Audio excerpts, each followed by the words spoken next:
গাজায় ফিলিস্তিনি শিশু ও নিরীহ জনগণকে হত্যার প্রতিবাদে রাজধানী সহ সারা দেশে ইসরায়েলের বিরুদ্ধে বিক্ষোভ ও মানববন্ধন হয়েছে। সাধারণ মানুষের পাশাপাশি বিভিন্ন ইসলামিক দল ও সংগঠনের নেতাকর্মী এতে অংশ নেন।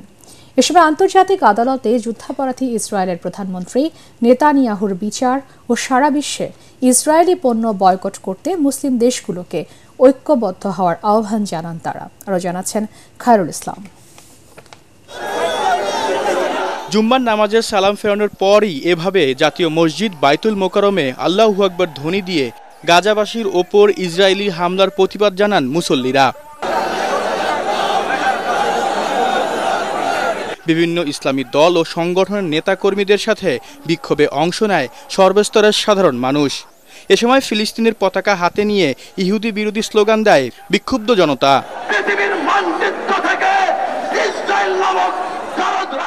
হেফাজত ইসলামের নেতারা বলেন, মুসলিম উম্মার একতার অভাবে নিপীড়নের শিকার সাধারণ মুসলমানরা। ফিলিস্তিনে নিরপরাধ নারী, শিশু, আবাল, বৃদ্ধ বনিতাদের হত্যাকাণ্ড এবং রক্ত প্রবাহ বন্ধ করতে না পারেন, এই যুদ্ধের দাবানল সারা পৃথিবীতে ছড়িয়ে পড়তে পারে। এর জন্য সম্পূর্ণ দায় জাতিসংঘকে বহন করতে হবে। ভিশনের ফুলঝুরি মেগা অফারে ফ্রিজ কিনলেই পাচ্ছেন 16 পিসের আকর্ষণীয় গিফট বক্স একদম ফ্রি। গাজায় ফিলিস্তিনি নিষ্পাপ শিশুদের ওপর ইসরায়েলি বাহিনীর চালানো বর্বরতা বন্ধে জাতিসংঘ সহ আন্তর্জাতিক সংস্থাগুলোকে পদক্ষেপ নেওয়ার আহ্বান জানান তারা। ভারত এবং ইসরায়েল যৌথ প্রযোজনায় যেভাবে মুসলিম নিধন পরিচালনা করছে, এই যৌথ শক্তিকে রোধ করার জন্য বিশ্বের মানবতাবাদী সকল শক্তিগুলোকে ঐক্যবদ্ধ করে প্রতিরোধ গড়ে তোলার জন্য বাংলাদেশ সরকারকে আমি উদ্যোগী ভূমিকা পালন করার আহ্বান জানাই।